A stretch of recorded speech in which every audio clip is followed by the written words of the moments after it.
ये क्या? चिकन मसाला 100 रुपए का 30 रुपए, चिकन कोरमा 70 रुपए का 20 रुपए, चिकन बिरयानी 150 रुपए की 50 रुपए। ये क्या कर रहे हैं सेठ जी? बर्बाद हो जाएंगे आप। उस ढाबे वाले को जड़ से उखाड़ने के लिए मैं कुछ दिनों की बर्बादी झेलने को तैयार हूं। मानता है ना मेरी तरकीब? अब उस ढाबे पर कोई भी नहीं जाएगा।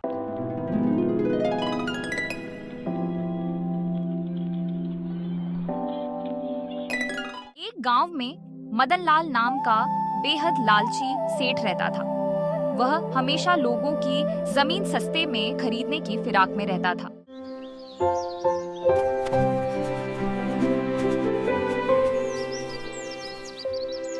एक दिन जब सेठ मदन लाल अपने होटल के बाहर बैठा था, तभी सामने एक युवक रवि ने छोटा सा होटल खोल लिया।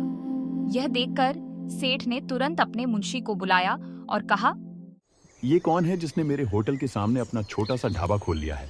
सेठ जी, वो रवि है। रवि? ये कौन है और इससे हमें क्या? सेठ जी, ये वही रवि है जिसकी जमीन पर आपने ये आलीशान होटल बनाया है। तो क्या हुआ?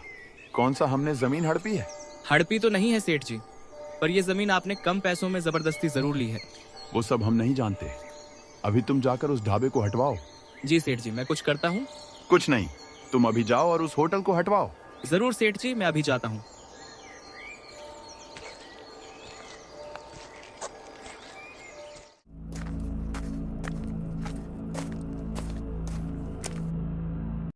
ये ढाबे वाले इधर आओ। जी मुंशी जी, बैठिए। बताइए क्या दूं? मैं यहाँ कुछ खाने के लिए नहीं आया हूँ। तो फिर आप यहाँ किस लिए पधारे हैं? मैं यहाँ तुम्हारा ये ढाबा बंद करवाने आया हूँ। अच्छा, तो आप इसीलिए आए हैं? हाँ, तुम्हारे लिए अच्छा यही होगा कि तुम यहाँ से चले जाओ। आपके लिए मेरे ढाबे में एक अच्छा ऑफर है। अच्छा, और वो ऑफर क्या है? आप सेठ जी के होटल में खाना खाते हो तो आपकी तनख्वाह का 25% तो सिर्फ खाने में ही चला जाता होगा।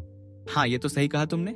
मेरे ढाबे में आपको वही खाना आधे दाम में मिल जाएगा और आपको यहाँ 50% का डिस्काउंट मिलेगा, यानी आधे का भी आधा दाम। क्या सच में? तो फिर मेरी तरफ से तुम्हें कोई परेशानी नहीं होगी। तो चलिए, अब आप यहाँ के परमानेंट कस्टमर हुए। ठीक है, अब मैं चलता हूँ, वरना सेठ जी गुस्सा हो जाएंगे। और हाँ, ये बात सेठ जी को पता नहीं चलनी चाहिए। जी मुंशी जी, ये बात कभी सेठ जी को पता नहीं चलेगी।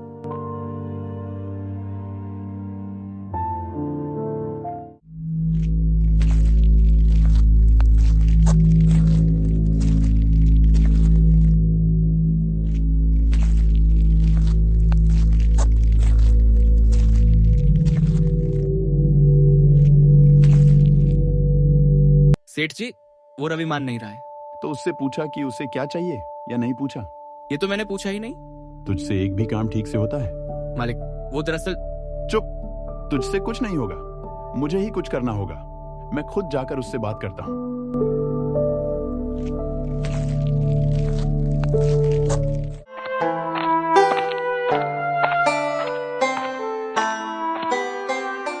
ओए रवि, ये मैं क्या सुन रहा हूँ? तू ढाबा बंद क्यों नहीं करना चाहता? मैं बस इतना चाहता हूँ सेठ जी कि आप मुझे मेरे पैसों का पूरा भुगतान कर दें। तुम्हें पूरा पैसा दे दिया, अब और क्या चाहिए? अभी कहाँ सेठ जी, अभी तो मुझे आधे पैसे ही मिले हैं। जितना मिला है उतना ही तेरी जमीन का पैसा था, और मैं तुझसे शांति से कह रहा हूँ, अपना ये ढाबा बंद कर दे, वरना मैं पुलिस बुला लूंगा। अपनी धमकियां अपने पास ही रखिए सेठ जी।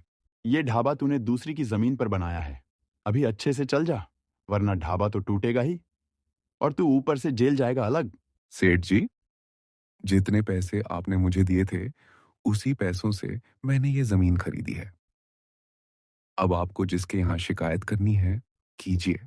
तुझे तो मैं देख लूंगा, याद रखना। अब तो मुझे आप रोज ही देखेंगे सेठ जी।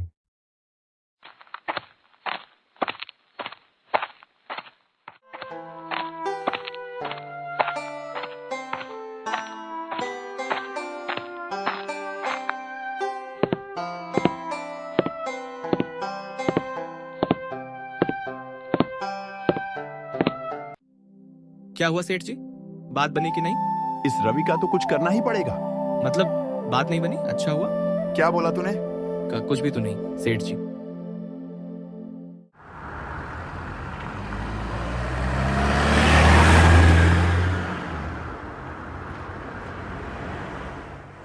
अगले दिन जब सेठ घर से होटल आ रहा होता है, तब सेठ मुंशी को ढाबे में बैठकर खाते हुए देख लेता है।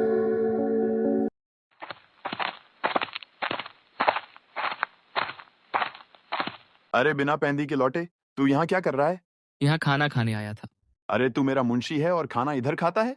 क्या करूं मालिक, मेरी पूरी तनख्वाह तो आपके होटल में खाने पीने में ही चली जाती है। आप ही सोचिए मेरा भविष्य क्या होगा। भविष्य की ऐसे चिंता? ये कालू तो मेरे होटल में रहता है और खाना यहाँ खा रहा है। सिर्फ कालू ही नहीं, ये छोटा, ये गोरा, ये मोटा, सब हमारे होटल में ही रहते हैं, पर खाना यहाँ ढाबे में खाते हैं। क्यों? मेरा खाना क्या सड़ा हुआ है? इनके पेट में क्या दर्द होता है? यहाँ का खाना आपके होटल से 4 गुना सस्ता है। ऊपर से ये टैक्स, वो टैक्स, ऊपर से जो भी एक बार यहाँ खा ले। वो यहाँ बार बार आए। अरे तू मेरी तरफ है या उसकी तरफ? मैं तो आपकी ही तरफ हूँ। ये कैसी तरफ? बोलता कुछ और है। उंगली उसकी तरफ है लेकिन दिल आपकी तरफ है। मैंने आपका नमक खाया है। अभी तुझे मेरा डंडा भी खाना पड़ेगा। सटिया गए हैं आप। क्या बोला? नहीं मालिक, कुछ नहीं कुछ नहीं। ये ढाबे वाला बहुत परेशान कर रहा है, इसे रास्ते पर लाना पड़ेगा। इधर आ और देख इस तरफ।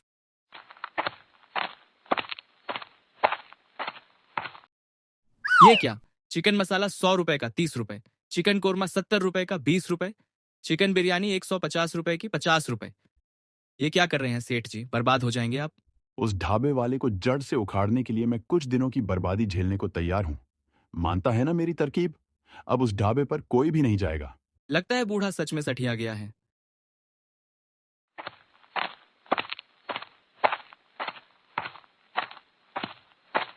अरे अरे, यहाँ तुम सब क्या बैठकर खा रहे हो? उधर वो 5 सितारा होटल में 30 रुपए में पेट भर खाना और साथ में बियर भी मिल रही है।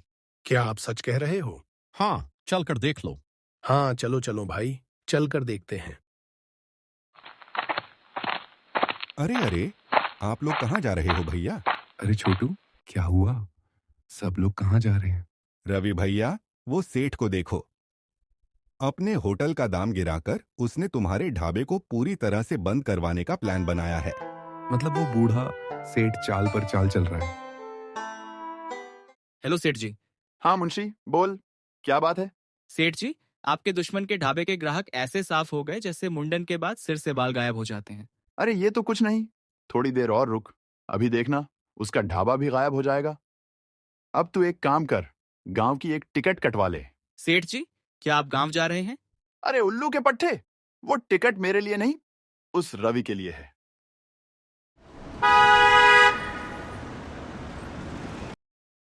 क्यों मुंशी, क्या हाल है उस ढाबे वाले का? दुश्मन का हाल छोड़िए, अपनी जेब से रुमाल निकाल लीजिए। क्यों? आंसू पोंछने के लिए। रुमाल तो क्या, चादर भी छोटी पड़ सकती है। क्या बकवास करता है बे? वो देखिए। हाँ, ये इतनी भीड़ कहाँ की है मुंशी? आइए बताता हूँ। हाँ चल।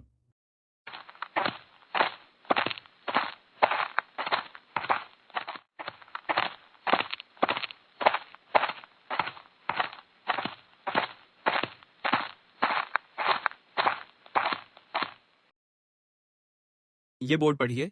भाइयों और बहनों, आओ और खाओ, जब मन करे तब पैसे दो, वरना मत दो। जय हिंद। जय हिंद। ये लीजिए ट्रेन की टिकट। अरे उल्लू के पट्टे, जब तुझे पता है कि उलटी गंगा बह चुकी है तो ट्रेन की टिकट लाने की क्या जरूरत थी? ये उसकी ट्रेन की टिकट नहीं है, ये आपकी गांव की ट्रेन की टिकट है। क्या बोला तूने? सेठ जी, इसे कहते हैं कबूतर चला हंस की चाल, और अपनी चाल भी भूल गया। अरे कबूतर नहीं, क्वा, कम से कम मिसाल तो ढंग से दिया कर। अब मिसाल के अंदर घुसने की क्या जरूरत है? वही मैं कह रहा हूं। खैर, आपने मेरे ढाबे को हटाने के लिए ना जाने क्या क्या नहीं किया। अब मैं आपको एक आइडिया देता हूं। हाँ बोल। बोल नहीं सेठ जी, बस मेरे पैसे दे दो। वो तो मैं तुझे कभी नहीं दूंगा, भूल जा। ठीक है सेठ जी, अब मेरी अगली चाल देखना।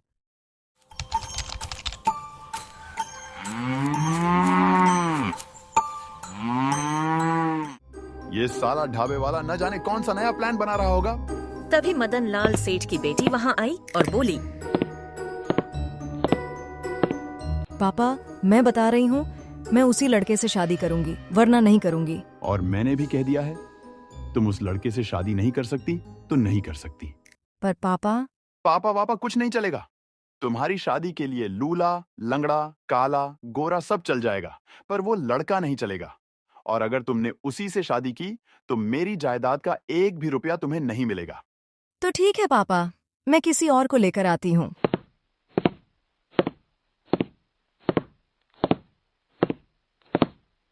किसी ऐसे को जिसे आप कभी भी पसंद ना करें। उसके बाद आपको तो मेरी बात माननी पड़ेगी। मुंशी चाचा, आपसे एक सलाह लेनी थी। हाँ रीना, बोलो, क्या पूछना है?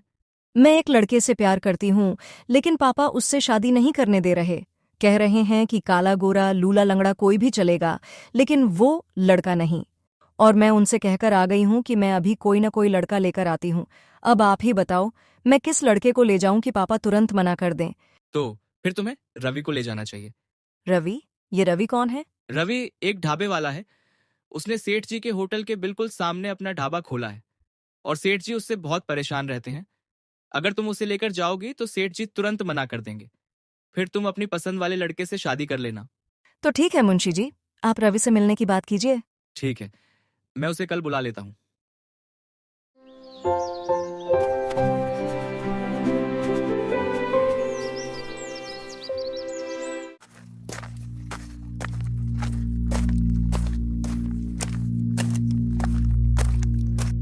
मुझे मुंशी चाचा ने सब बता दिया है। अगर तुम मेरी मदद करोगे तो मैं भी तुम्हारी मदद करूंगी। ठीक है, बताओ तुम्हें किस तरह की मदद चाहिए? फिर रीना ने रवि को पूरी बात बताई और अपने प्लान में उसे शामिल कर लिया। अगले दिन दोनों सेठ जी के पास पहुंचे। तुम दोनों साथ में? और तुम इस ढाबे वाले को क्यों लेकर आई हो? आप ही ने तो कहा था पापा, लूला, लंगड़ा, काला, गोरा सब चलेगा, बस वो लड़का नहीं जिससे मैं प्यार करती हूँ। तो मैंने एक अच्छा और जिम्मेदार बिजनेस करने वाला लड़का ढूंढा है, और वो यही है। अरे पगली लड़की, मैंने कहा था कोई भी लड़का ले आओ, पर ये ढाबे वाला, ये मेरा दुश्मन है। इससे तो अच्छा था उसी लड़के को ले आती। सेठ जी, गुस्सा मत कीजिए। मैं तो बस आपकी बेटी की मदद करने आती हूँ। वो आपको किसी भी हाल में मनाना चाहती थी। हाँ पापा, मैंने जानबूझकर रवि को लाया, क्योंकि मुझे पता था कि आप रवि को देखकर तुरंत मना कर दोगे, और फिर मैं अपने असली प्यार से शादी कर पाऊंगी। मतलब ये सब एक चाल चलकर किया गया था? सेठ जी, आपकी बेटी की चाल तो बस आपकी जिद के आगे मजबूरी थी, और आपकी चालों ने तो मेरा ढाबा ही डुबो दिया था। हाँ, ये बात भी सही है। कुछ देर के लिए वहां खामोशी छा गई। सेठ जी ने अपनी बेटी को देखा, फिर रवि को देखा। उनकी आंखों में गुस्से की जगह पहली बार नरमी आई। ठीक है, मैं मान गया। सच में पापा? हाँ, तुम अपने पहले प्यार से शादी कर सकती हो। मैं तुम्हारे फैसले का विरोध नहीं करूंगा। और तेरे साथ जो भी गलत किया उसके लिए माफी भी मांगता हूं। और तेरी जमीन का पैसा पूरा का पूरा तुझे वापस दूंगा। धन्यवाद सेठ जी, माफी ही काफी थी। पर पैसा मिल जाएगा तो मेरा ढाबा भी फिर से खड़ा हो जाएगा। हाँ हाँ, अब तू ढाबा खड़ा कर, पर इस बार मेरे होटल के सामने नहीं। नहीं नहीं सेठ जी, अब मैं आपकी इज्जत करता हूँ, आपके सामने नहीं खड़ा करूंगा। इस तरह एक प्लान, एक चाल और थोड़ी सी समझदारी ने सबकी जिंदगी बदल दी। सेठ जी की बेटी को उसका प्यार मिल गया और रवि को उसका हक़ भी।